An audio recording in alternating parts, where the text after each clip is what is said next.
What $1,000,000 Habits Got Right, the 8 Takeaways That Matter.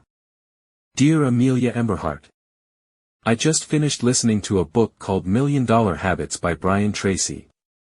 It is one of those books with a bit of everything, dozens of habits, ideas, stories, and advice, all bundled together.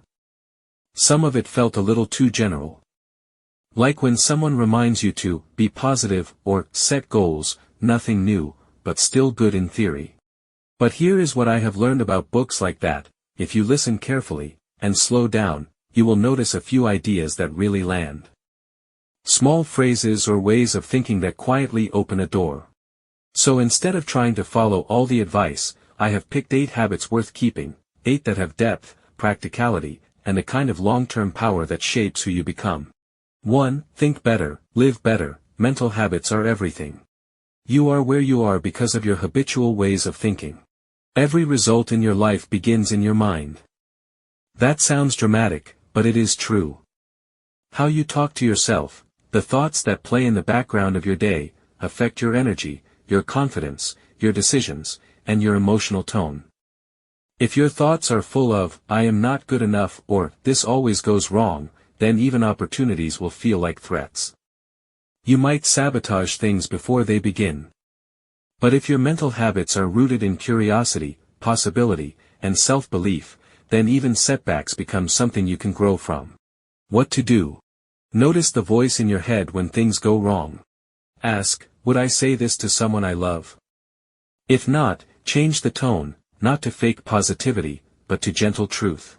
Thoughts are not just random. They are trainable. 2. Courage is not magic, it is practice. You develop the habit of courage by acting courageously whenever it is required. Fear never fully goes away.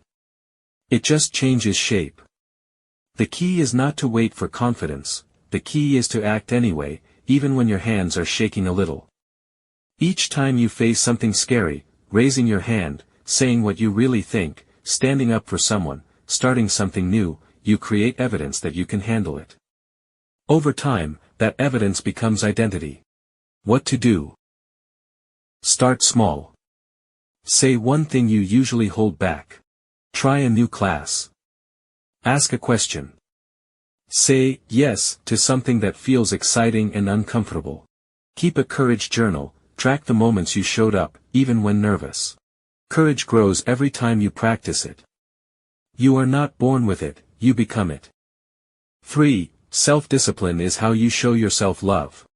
Self-discipline is the ability to make yourself do what you should do, when you should do it, whether you feel like it or not. That sounds strict, but it is actually freeing. Discipline is not about punishment. It is about keeping promises to yourself. When you push yourself to study a little longer, go for that workout, get up early, or finish what you start, even when you feel tired, you are telling your future self, you matter. I have got you. What to do? Use small rituals. Set a timer and work for 20 minutes. Then rest. Build routines that make decisions easier. When you finish something hard, say to yourself, I did it because I care about me. Discipline is not about being perfect. It is about being consistent. And it builds something rare, self-trust. 4. Say kind things about others, especially when they are not around. Speak positively of others, and you build both them and yourself. Most people spend time gossiping, complaining, or comparing. That is the easy way. But you can train yourself to take a different path, to be someone who builds up the people around you. Not in fake or dramatic ways, but in little moments. Compliment a classmate's idea. Mention something good about someone when they are not in the room. Share what you admire, even if it is quiet.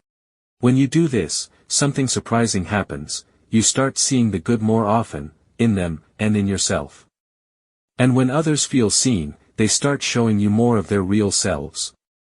That is the root of real connection. 5. Ask the scary question, would I start this again? If I were not in this situation already, knowing what I now know, would I enter it today? This question is uncomfortable. It cuts through guilt and habits and, I should probably stick with it, thinking. It asks for honesty. Use it on activities, routines, even friendships. Sometimes you realize you are only still doing something because you are used to it. But your time and energy are precious. Why keep spending them on things that no longer fit? What to do? Review your week. Pick one thing you are dragging your feet on. Ask, if I had the choice today, would I say yes to this again? If the answer is no, plan a way to step out with grace and intention.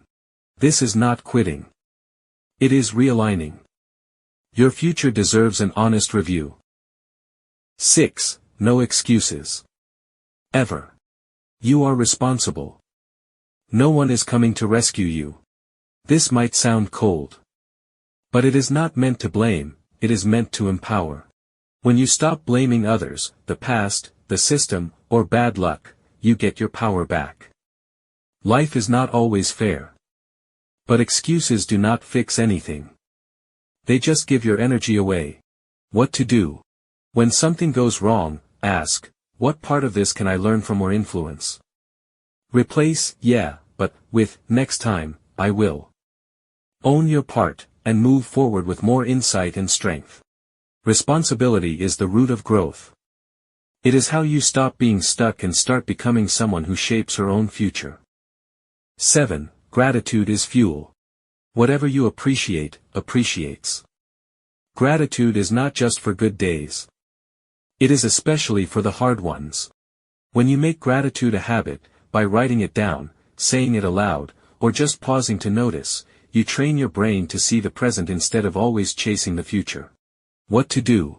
Every night, write 3 things that went well today. Even tiny ones. Say, thank you, with real attention, to people, to yourself, to the moment. When you feel down, ask, what am I not noticing right now? Gratitude expands your world. It makes joy more available, not later, but now. 8. Say this often, I like myself. The most powerful words you can say to yourself are, I like myself. At first, this will feel weird. Maybe even fake. But try it. Out loud. Right now. I like myself. I like myself. I like myself. Do it in the mirror. Whisper it when you mess up. Say it when you are tired or unsure. According to Tracy, repeating this simple phrase rewires how you see yourself. It becomes a new inner rhythm, one that strengthens your self-image over time. You are not saying you are perfect. You are reminding yourself that you are worthy of your own kindness. What to do? Make it a daily habit, 10 times each morning or night. Use it in hard moments. Let it become your inner friend, not your critic. If you like yourself, not just love or tolerate yourself, you will carry your head higher, take more chances, and recover faster. A small challenge for you, Amelia. I want you to pick just one of these 8 habits. The one that quietly speaks to you. Write it on a sticky note or in your notebook. Try it every day for a whole week. Then pause and ask, what did I feel? What changed? Do I want to keep going? You do not have to fix or master anything overnight. But one small shift, repeated with intention, can shape the next version of you.